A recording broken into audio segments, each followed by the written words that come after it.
வேள்பாரி கடையேழு வள்ளல்கள்ல ஒருத்தர். இவரை பத்தி நீங்க புறநானூறுல படிச்சிருக்கலாம், இல்ல வேள்பாரி நாவல்ல படிச்சிருக்கலாம்.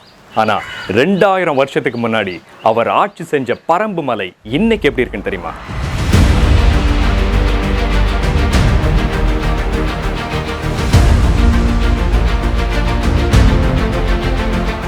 பயணத்துக்கு தயாராகுங்க. இன்னைக்கு வேள்பாரியோட பரம்பு மலைக்கு போக போறோம்.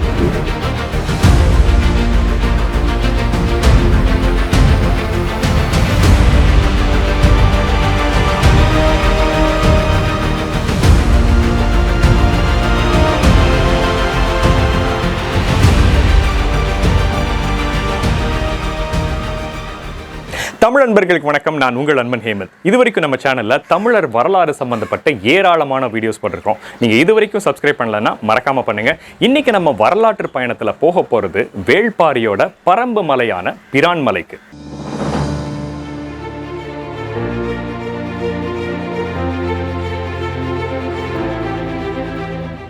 நாங்க இங்க வந்த உடனே முதல்ல இங்க இருக்கிற கொடுங்குன்றநாதர் கோயிலுக்கு வந்தோம். இங்க சிவனும் பார்வதியும் 3 வடிவங்கள்ல காட்சியளிக்கிறாங்க. சரி, நம்ம கோயிலை பார்க்க வரலையே, பாரியை தானே பார்க்க வந்தோம் அப்படின்னு நினைச்சா எங்களுக்காக இந்த கோயில்ல ஒரு இன்ப அதிர்ச்சி காத்திருந்துச்சு. பாரியோட அவைப்புலவரான கபிலர் பரம்பு நாட்டை பத்தி பாடின ஒரு புறநானூற்று பாடல் பொறிக்கப்பட்டிருந்துச்சு. சரி வாங்க, வந்த வேலையை பார்ப்போம். பாரியோட பரம்பு மலைக்கு போவோம். மலை ஏறுறதுக்கு இன்னொரு வழி இருக்குன்னு சொன்னாங்க. அங்க இருந்த வீடுகள் வழியா நடந்து போனோம். தூரத்துல பாரியோட பரம்பு மலையை பார்த்த உடனே என்னன்னு சொல்ல முடியாத ஒரு சந்தோஷம். இப்ப நுழைவாயிலுக்கு வந்துட்டோம்.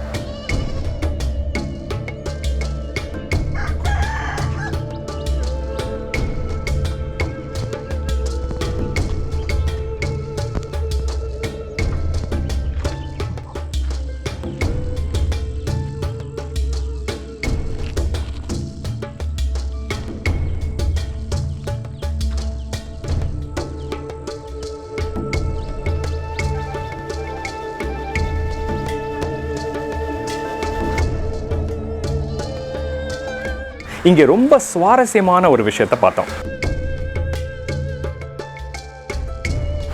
பாறைகள்ல பாதத்தை செதுக்கி கீழே டேட் போட்டு வச்சிருந்தாங்க. பக்கத்துல விசாரிச்சப்பதான் தெரிஞ்சது, ஒரு விஷயம் நடக்கணும்னா இந்த மாதிரி பாதத்தை செதுக்கி மலையில ஏறி கோயில போய் வேண்டிக்குவாங்களாம். பாரியோட காலத்துல இந்த மலையில கோயில்கள் எதுவும் இருந்துச்சா இல்லையான்னு தெரியாது. ஆனா இப்போ இந்த மலையில ஏராளமான கோயில்கள் இருக்கு. இந்து கோயில்கள் மட்டும் இல்ல, ஒரு முஸ்லிம் தர்கா கூட இருக்கு. பாரியோட மலையில எத்தனையோ சுனைகள், அதாவது குளங்கள் இருந்துச்சாம். அந்த குளங்கள்ல குவளை பூக்கள் இருந்துச்சாம். அது போக நிறைய அருவிகள் இருந்திருக்கு, கொள்ளு பயிரிட்டு இருக்காங்க. இன்னைக்கு அந்த மலையில என்னென்ன இருக்குன்னு ஒண்ணு விடாம பார்க்க போறோம். ரொம்ப நல்லா கல்லுனால செஞ்ச படிக்கட்டுகள் போட்டிருந்தாங்க. ஆனா எங்க பார்த்தாலும் நம்ம மக்கள் பிளாஸ்டிக் குப்பை போட்டுக்கிறத பார்த்தாதான் கவலையா இருந்துச்சு.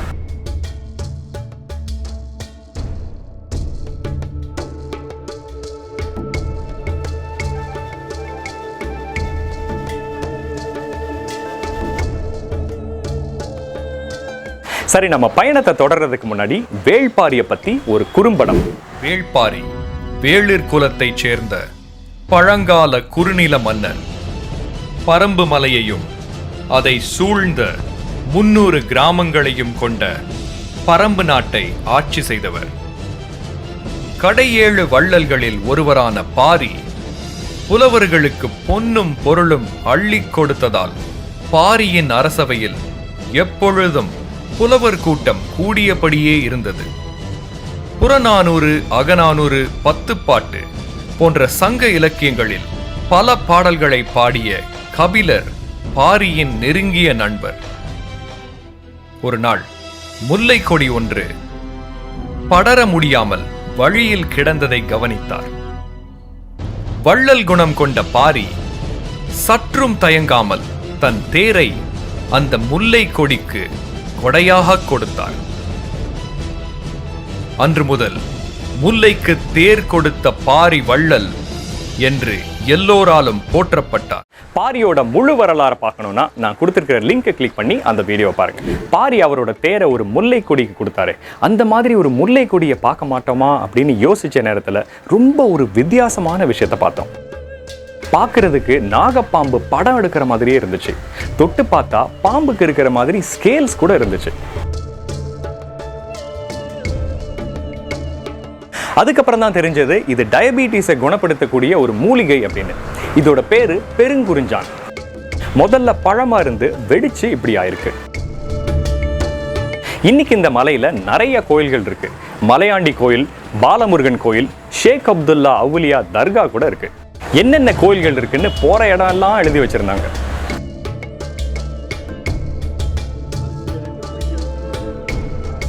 மலை ஏறும்போதே இன்னொரு அதிசயமான தாவரம் கண்டுக்கப்பட்டுச்சு. ஹெலிகாப்டர் மாதிரி ரொம்ப அழகா சுத்தி கீழே விழுந்துச்சு.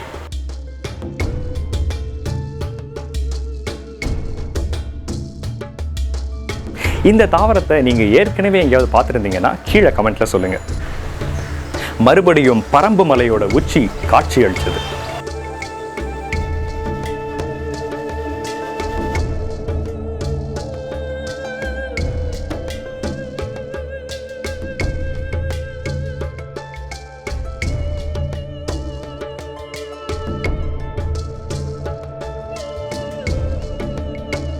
மரங்களும் செடிகளும் எங்கேயும் பார்க்காத மாதிரி வித்தியாசமா இருந்துச்சு. அப்படியே சில்வர் பூசின மாதிரி ஒரு அதிசயமான மரத்தை பார்த்தோம்.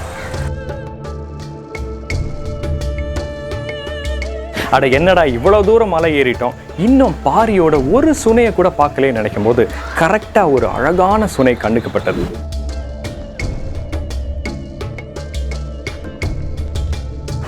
சந்தோஷம் தாங்க முடியல. 2000 வருஷத்துக்கு முன்னாடி இந்த சுனையில அழகிய குவளை மலர்கள் இருந்திருக்கும் அப்படின்னு யோசிச்சு பார்த்தோம். ஆனா இங்க கூட பிளாஸ்டிக் பாட்டில் போட்டு வச்சிருக்கிறத பார்க்கும்போது மனசுக்கு ரொம்ப கவலையா இருந்தது.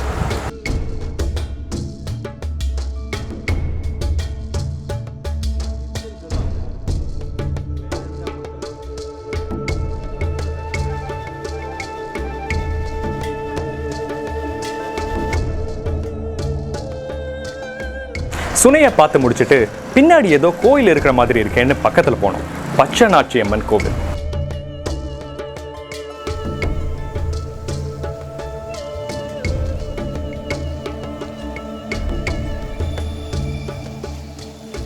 ஆள் இல்லாத மலையில ஃபுல்லா அருவாளும் அதுவுமா பார்க்கறதுக்கே பயமா இருந்துச்சு.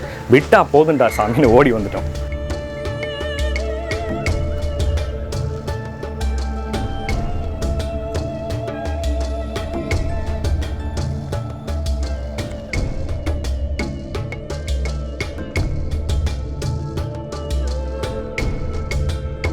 இன்னும் ஏறி நல்ல உயரத்துக்கு வந்துட்டோம்.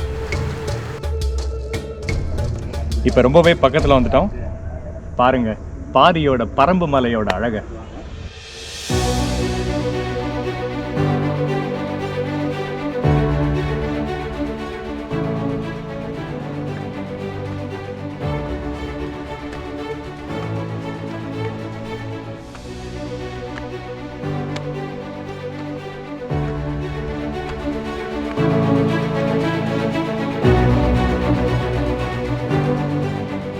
வேல்பாரி நாவல்ல வர்ற மாதிரி ஒரு தேவாங்க பாப்போன்னு பார்த்தா போற வழியில ஒரு குரங்கு எங்களுக்கு தரிசனம் கொடுத்துச்சு.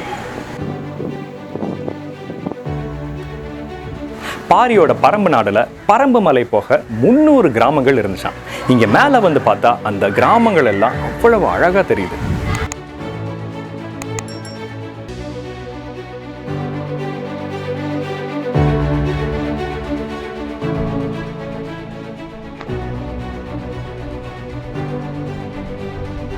நாங்க இருக்கிற இடத்துல இருந்து கொஞ்சம் கீழே ஒரு மண்டபம் தெரிஞ்சது. அதோட பேரு மலையாண்டி மண்டபம்.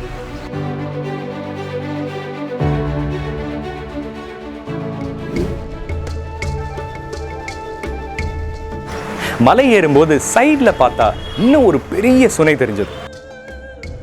அப்படி பார்த்துட்டு சும்மா விட்டு போயிருவேனா, கீழே இறங்கி போய் பார்த்தேன்.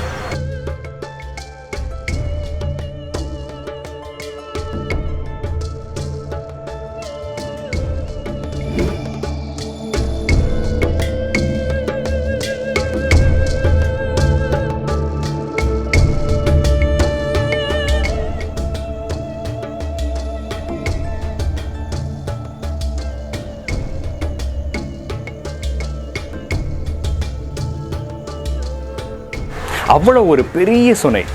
பரம்பு மலையோட ரிஃப்ளெக்ஷன் அவ்வளவு அழகாக தெரிஞ்சது. நல்லா சுத்தமாகவும் இருந்துச்சு. இதே மாதிரி நீங்கள் வேற எங்கேயாவது பார்த்துருக்கலாம். பாறையை தட்டுனா மணி சத்தம் கேட்கும். அந்த மாதிரி ஒரு பாறையை தான் நாங்கள் இங்கே பார்த்தோம்.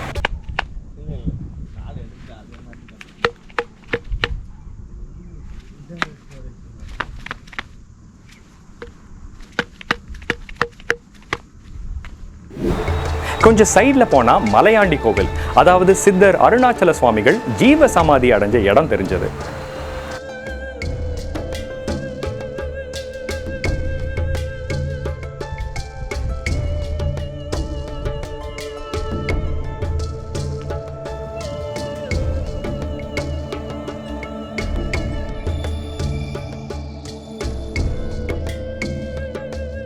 நாங்கள் மலை ஏற ஆரம்பிச்சு கிட்டத்தட்ட 2 மணி நேரம் ஆச்சு. சும்மாவா, இந்த மலையோட உச்சி 2000 அடிக்கும் மேலே. இன்னும் கொஞ்சம் தூரம் போனால் வெற்றி விநாயகர் கோயில், பாலமுருகன் கோயில், அதுக்கப்புறம் தர்கா எல்லாத்துக்கும் ரீச் ஆகிடலாம். இப்போ நம்ம பயணத்தோட முடிவுக்கு வந்துட்டோம். என்னங்க இன்னும் மலையை ஃபுல்லாக ஏறலையேன்னு கேட்குறீங்களா? வள்ளல் வேள்பாரியோட மலையில் இன்னும் அதிசயங்கள் எவ்வளவோ ஒளிஞ்சிருக்கு. அது எல்லாத்தையும் ஒரே வீடியோவில் பார்த்துட முடியுமா? நம் பயணம் தொடரும்.